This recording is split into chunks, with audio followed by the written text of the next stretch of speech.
Hi, this is Steve Ando, Olympic gold medal coach, and this is video 1 in a series of 5 videos on defense for beginners. Now, let me tell you a little bit about myself. I'm an Olympic gold medal coached the Australian women in 2000 to a gold medal. Also in 1996, we got a bronze medal in Atlanta. I've coached professional athletes for over 20 plus years, and we're named Team of the Decade by the international governing body from years 1990 to 2000. I want to show you some of the systems that we use to get our results, and right now I want to go through the defense. So come on out to the courts. I've got Dylan and Eddie here helping out. Now, coaches, I'm going to show you the process that I use when I'm working with new people who are working with volleyball. You can do this yourself if you're a player. So the first thing I do is ask the athlete to find a defensive position. So I'm going to ask Eddie, Eddie, stand in the place you would to play defense on a cross-court hit from Dylan. Okay, now Eddie played 15 years on the AVP. He's actually in pretty great position. Most people, however, because they learn to play with the block, they normally stand more toward the center of the court. So I'm going to ask Eddie to move over. Yeah, and just one more step there. Now, people go to this position because they're used to playing with the block. But remember, in the old days, they didn't use the block. So we used to split the court in half, and that's what I'm going to do right now. When the court's split in half, the blocker is technically doing the same job as the person who's standing down on the court. But when you're standing back there by yourself, it feels like you have to defend the whole court. That's not true. Butch May, one of my mentors, father of Misty May, told me a long time ago, you have to take and give for defense. And I turned that into you have to systematically take away the hitter's options from strongest to weakest. So you just got to go stand where the hit's going to be, and then you use your footwork to get to the shots. So standing in the middle of the court is not where the hit's going to be. If your blocker's blocking line, the hit's going over the cross. So we're going to draw a line straight down the middle of the court right now. So Eddie, if you don't mind helping me here. Get to the center. Draw a line straight down the middle. Great.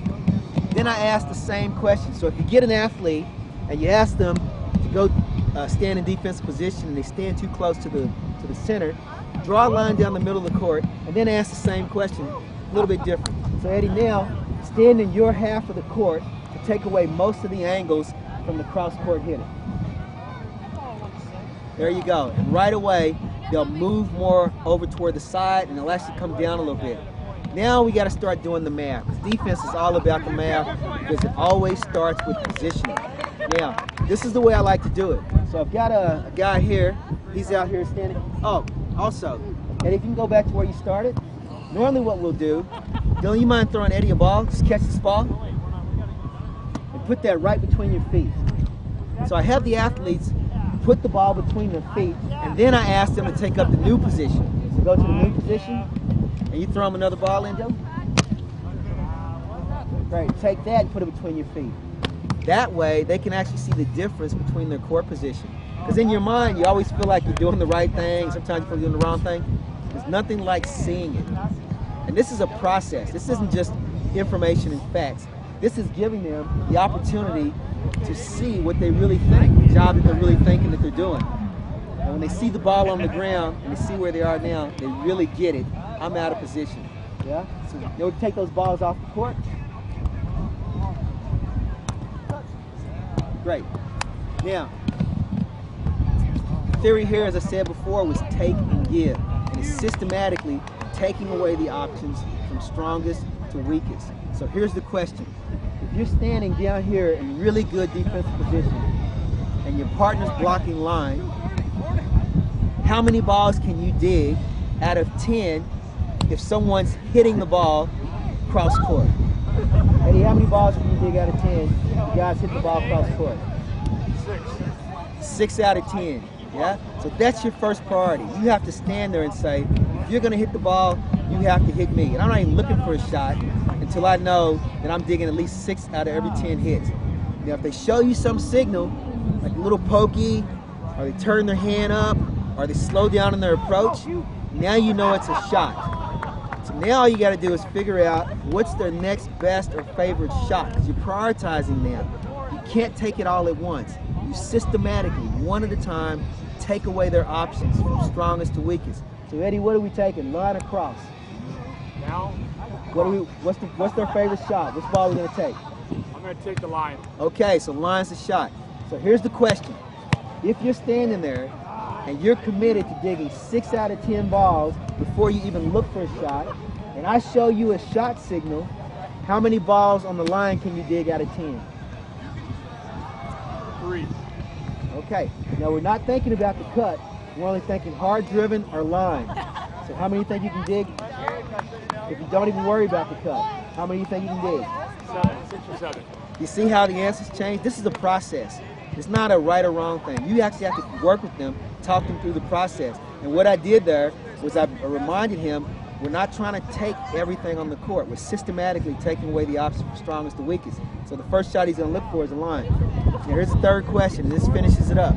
So if you're taking 6 or 7, 10 out of 10 hits, and you're taking 6, 7 shots out of 10 over here, how many cut shots can you get out of 4? I know your name. 1. You hear what he said? 1. Now here's the magic of this whole system. We're not being greedy. We're not trying to take the whole thing. He said he can get 6 out of 10 hard-driven balls, and I believe him. 6 out of 10 line shots if he doesn't look for the cut. And 1 out of 4, because nobody goes 10, 10, 10. They have their favorites. You just have to figure out which one it is. But look at those numbers. If he can get that number from 1 to 2 out of 4, that's over 50%. That's more than every other ball that comes across the net he's digging. And that gives you a real certainty and peace of mind. It also gives you a system to work with. So remember the system. You systematically take away the options from strongest to weakest. The theory is take and give, not take everything. Yeah, and give doesn't mean don't try. Give means you put it lower down on the priority list because they're not going to pick it anyway. Yeah, and if they do, it's not that great of a shot. Okay, so this is the theory for defense. This is the first video in a series of 5 for defense. Go to Beach Volleyball Drills for beginners.com. You can get the whole series of 5 there. You got great stuff. It's really going to help your defense. This is Steve Ando. Enjoy the game.